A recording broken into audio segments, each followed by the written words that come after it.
Om Sai Ram. Welcome to बंदे हैं हम साई के। Happy Thursday. और जैसा कि आप सब जानते हैं, मे आई आंसर करके एक हम सीरीज़ अभी लेकर आ रहे थे, वो भी बाबा ही स्टार्ट करवाए। समहाउ उदी का एक्सपीरियंस आना शुरू हुआ और फिर आप लोगों के उदी से रिलेटेड बहुत सारे डाउट्स आने लगे और उसके बाद हम लोग ये वाला एपिसोड स्टार्ट किए थे। तो मैंने लास्ट एपिसोड में बहुत सारे क्वेश्चंस के आंसर्स किए हैं, लेकिन एक जो डाउट मेरे पास आया था वो ये आया था कि दीदी, अगर हम किसी के बदले प्रेयर करेंगे और उसके बदले हम उदी लेकर, मतलब हम खुद उदी ले लेते हैं, तो क्या उसकी डिज़ीज़ भी हमें मिल जाएगी? ऐसा एक क्वेश्चन आया था। तो ऐसा बिल्कुल नहीं है। जब आप किसी के लिए प्रेयर करेंगे तो बाबा उनके आपके प्रेयर्स एक्सेप्ट करके उनके प्रॉब्लम्स दूर करते हैं, बट दिस डजंट मीन कि आप किसी के लिए प्रेयर कर रहे हैं तो उनकी डिज़ीज़ बाबा आपको दे देंगे। ऐसा जनरली कभी होता नहीं है।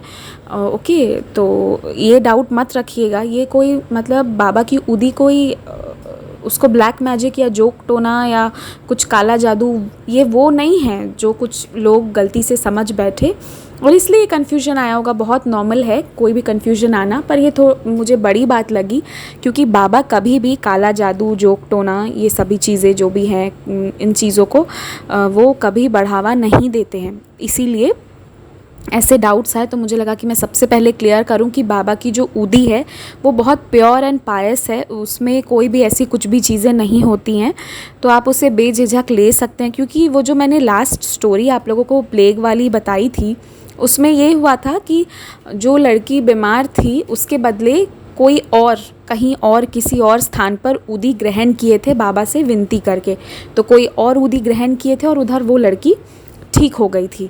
तो इसीलिए लोगों के पास डाउट आई थी कि कहीं ऐसा तो नहीं है कि फिर उसका डिज़ीज़ हमें आ जाएगा। तो ऐसा बिल्कुल नहीं होगा। ये सबसे पहला मैं आप लोगों का ये डाउट क्लियर कर दूं। अब दूसरा ये कि दीदी, हम लोग अपने घर की जो अगरबत्ती है क्या उसे एज ऊदी यूज़ कर सकते हैं? तो ये मैंने कहा भी था कि मैं तो वैसे ही करती हूँ और आप लोग बिल्कुल कीजिए, उसे वैसे यूज़ कर सकते हैं। जो आपकी अगरबत्ती की राख हो, धूप बत्ती की राख हो, उसे आप यूज़ कर सकते हैं एज ऊदी। लेकिन ये तो कल मैंने कही थी ये बात, लेकिन आज मैं उससे जुड़ी आपको एक स्टोरी सुनाऊंगी। सबसे पहले जब आप वो स्टोरी सुनेंगे तो आपको पता चल जाएगा कि ये मैं नहीं कह रही हूँ, ये बाबा अपने साई सच्चरित में लिखवा गए हैं श्री हेमाद पंत जी से कि इस तरीके से भी हम कर सकते हैं। क्योंकि ज़रूरी नहीं है कि ऑलवेज़ आपको मंदिर की ही उदी मिल जाए, और आपका घर जो है वो भी तो एक मंदिर है, क्योंकि वहाँ बाबा बैठे हैं, है ना। तो मैं आपको ये स्टोरी सुनाती हूँ। तो ये स्टोरी है बिच्छू का डंक, ये उस स्टोरी का टाइटल है। इसमें क्या होता है कि एक डिवोटी हैं श्री नारायण मोतीराम जानी। तो वो एक बार अपनी मम्मी के साथ बाबा का दर्शन लेने शिरडी जाते हैं। तो इनिशियली तो वो कोई नौकरी में थे, किसी और सेवा में थे, पर बाबा उनकी माँ से ये बोले थे कि इसे अपना कुछ वो जॉब छोड़ के इसे अपना कोई बिज़नेस स्टार्ट करना चाहिए। तो उनकी माँ ने इस बात को कंसिडर किया, क्योंकि बाबा जो कह देते हैं वो तो अगर उनकी बात फॉलो की जाए तो उससे बड़ा आशीर्वाद क्या ही मिल सकता है, वो बेस्ट होता है, राइट। तो उसके बाद वो एक उपहार गृह खोल लिए जिसका नाम था आनंद आश्रम। आनंद आश्रम, हाँ। तो ये जो उपहार गृह होता है, इसका मतलब मैंने इसे गूगल पे चेक किया तो मुझे भी मालूम चला कि ये होता है टी स्टॉल का एरिया। यानी कि कह सकते हैं ना कि कई बार हमें थोड़ा मतलब रिफ़्रेश होने के लिए कुछ जैसे कि आज के टाइम पे हम लोग कॉफ़ी शॉप्स पे जाते हैं, राइट, या फिर भले पिज़्ज़ा खाने जाते हो, बट उस समय या अभी भी बहुत सारे टी स्टॉल्स भी होते हैं जहाँ पे शाम के वक्त सभी थोड़ा मिल के बैठ के रिलैक्स होते हैं, सुबह शाम जब भी। तो ये वो उन्होंने खोल लिया, बाबा का ही गाइडेंस था और सब कुछ उनका सच में बहुत ही अच्छे से चलना शुरू हो गया।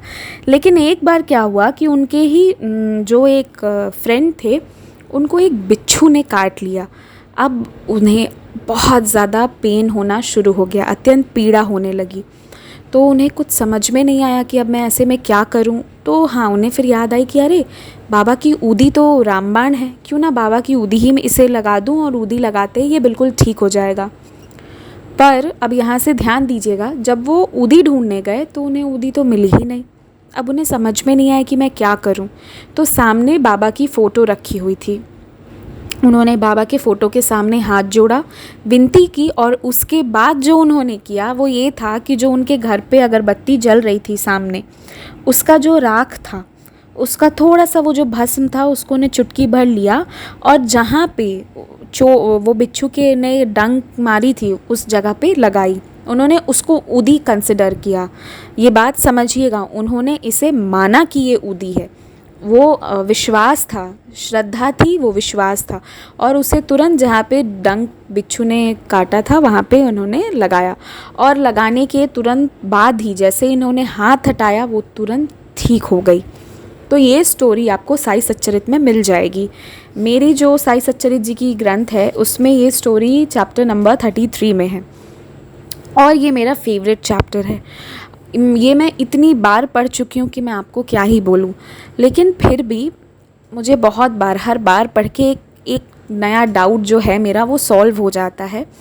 तो ये ऊदी से जुड़ा ये एक जो स्टोरी है, इसके थ्रू मेरा यही मैसेज है कि अगर आपके पास मंदिर की ऊदी नहीं भी हो तो कोई बात नहीं, जो ऊदी आप अपने घर पे अगरबत्ती, धूप बत्ती के भस्म को यूज़ करेंगे एज ऊदी तो वो इक्वली एफिशिएंट है। बाबा के सामने जो आप जलाते हैं, बाबा को सच्चे दिल से पुकार के कहिए कि बाबा आप इसमें अपनी ब्लेसिंग्स दीजिए, और उसके बाद विनती करने के बाद वो ऊदी आप यूज़ कर सकते हैं। बहुत वो आशीर्वाद है, दैट इज़, आप देख तो लीजिए, आपके सामने ये स्टोरी, ये प्रूफ है कि अगर वो आपके पास ऊदी नहीं है मंदिर वाली, शिरडी वाली, तो कोई बात नहीं, बाबा तो बैठे हैं हर जगह।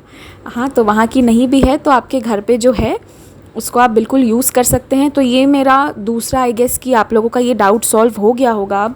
तो अब इसके बाद कोई किसी को टेंशन नहीं रहेगा। और मेरे पास अभी भी रिक्वेस्ट आए हैं इतने सारे ऊदी एक्सपीरियंसेस और मे आई आंसर सेशन के बावजूद कि दीदी आप मुझे ऊदी दे दीजिए।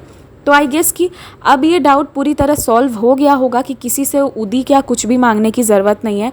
मांगना है तो बस बाबा से मांगिए।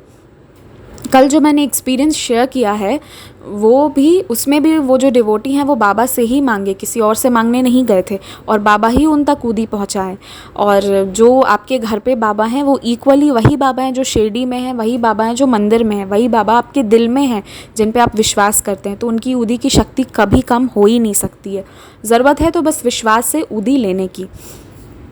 तो आप लोग अब ऊदी का सेवन ज़रूर कीजिएगा, ये आपको हर तरीके से हेल्प करेगा। और जैसे कि आप कहीं भी बाहर जा रहे हों तो ऊदी का टीका लगा के जाइए, और मॉर्निंग में नहाने के बाद ऊदी का टीका ज़रूर लगाना चाहिए, और 1 ग्लास पानी में उस ऊदी को मिला के पीना चाहिए। ये सभी सारी चीज़ें आप जब पढ़ेंगे तो आपको मालूम हो जाएगा। तो ये सब करना चाहिए। ये ऊदी जो है, ऊदी प्रसाद है, वो बाबा का आशीर्वाद है। एंड आई गेस कि जिनके भी मन में ये डाउट होगा, क्योंकि बहुत सारे डिवोटीज़ हैं वो बाबा को बहुत प्यार करते हैं, बहुत मानते हैं, लेकिन फिर भी ये डाउट सबके मन में आ जाता है कि पता नहीं अगरबत्ती जो है वो उसका मैं लूँ या ना लूँ, वो एफिशिएंट होगा या नहीं होगा, क्या होगा। कुछ मत सोचिए, बाबा पे छोड़ दीजिए, बाबा से पूछिए, बाबा को मानिए, और फिर उसके बाद आप ले सकते हैं। ऐसा कुछ नहीं है, हर एक ऊदी सेम है। और अगर मैं आपको अपना पर्सनल बताऊं तो मैं अगर मुझे शिरडी की ऊदी मिलती है ना तो मैं उसे ना, मतलब मुझे वो पैकेट इतना पसंद है ना जो उसमें लिखा रहता है ऑरेंज लेटर से, कि मैं उसे ना थोड़ा मतलब सुशोभित करके एकदम अच्छे से उसको सजा के रख देती हूँ। मुझे वो पैकेट खोलने का मन ही नहीं होता है। मुझे वो ऐसे ही बस देख के, कहते हैं ना कि मुझे आँखों से देख के ही बहुत खुशी होती है, तो मैं उसे वैसे ही सजा के रखती हूँ। और जो मेरे घर पे ऊदी बनती है मैं उसे यूज़ करती हूँ। और जो शिरडी वाली ऊदी है, जब तक कि वो मेरी मम्मा को ज़रूरत ना हो या मेरे पापा को, मैं उसे ऐसे अपने दिल से, अपनी मर्ज़ी से खोल नहीं सकती हूँ। मुझे वो ऐसे देखने ही में इतना अच्छा लगता है। ये मतलब मुझे हंसी भी आती है कि शिरडी की ऊदी के लिए लोग सोचते हैं कि मिले और हम यूज़ करें, और मेरा ऐसा है कि जो घर पे ऊदी बनती है उसे यूज़ करती हूँ, और वो वाली ऊदी को मैं पूजा स्थान पे रख के उसके सामने भी हाथ जोड़ती रहती हूँ। तो ये तो मैं करती हूँ। और आप सच यकीन मानिएगा, जो भी प्रॉब्लम्स होते हैं वो सभी घर वाली ऊदी से भी ठीक हो जाते हैं। तो अभी जिनके पास ऊदी नहीं है, और बहुत सारे लोग बीमार भी हैं, मेरे पास ये भी सारे केसेस आए कि बहुत बीमार है, मैं अर्जेंटली ऊदी चाहिए, तो आप उसको अर्जेंटली अपने घर पे बनाइए और उसको यूज़ करना शुरू कर दीजिए। यही मैं बोलूँगी। अभी आप शिरडी की ऊदी आएगी तब लेंगे, उसका वेट मत कीजिए। तो ये सभी सारी चीज़ें हैं। आई होप कि आपके डाउट सब क्लियर हो गए होंगे। और एट द एंड मैं ये कहूँगी कि आप में से जिन भी लोगों को उदी से जुड़ी जो भी अनुभूति है, जो भी एक्सपीरियंसेस हैं, वो मुझे शेयर कीजिएगा, क्योंकि मैं ये एपिसोड्स जो हैं उदी स्पेशल एपिसोड, इस पे ही मेरे पास एक्सपीरियंसेस आए हैं अभी। और मैं सोच रही हूँ कि कुछ 3 4 5 6 एपिसोड्स हम उदी पे करें, 1 to 1 बैक टू बैक, ताकि जिन लोगों को उदी के बारे में मालूम नहीं है उन लोगों को उदी के बारे में मालूम हो जाए। क्योंकि बहुत सारे डिवोटीज़ हैं जिन्हें उदी के बारे में अभी भी मालूम नहीं है कि वो क्या है।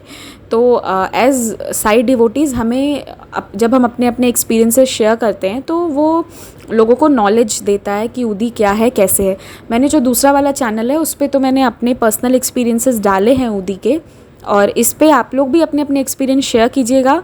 मेरा व्हाट्सएप नंबर 6206008273 है, पर आप मेरे व्हाट्सएप ग्रुप लिंक के थ्रू ज्वाइन हो जाइए और मुझे वहाँ पे भी मैसेज कीजिएगा, क्योंकि मैं ही एडमिन हूँ।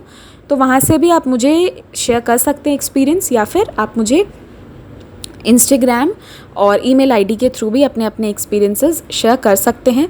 और कुछ भी बात हो तो वो भी आप मुझे बता सकते हैं। मैं सबसे कॉल पे बात नहीं कर पाती हूँ, पर हाँ, आप लोग मुझे कहिएगा तो मैं आप लोगों के मैसेजेस का रिप्लाई ज़रूर करूँगी। तो बस आज ये छोटा सा ही, हालांकि बड़ा है, 11-12 मिनट का हो गया है, पर आज मुझे बस थर्सडे का दिन था, आप लोगों को एक छोटी सी स्टोरी सुनानी थी और आप लोगों को अवेयर करना था रिगार्डिंग उदी। तो बस इसके लिए मैंने ये आज कोशिश करी। ओम साई राम।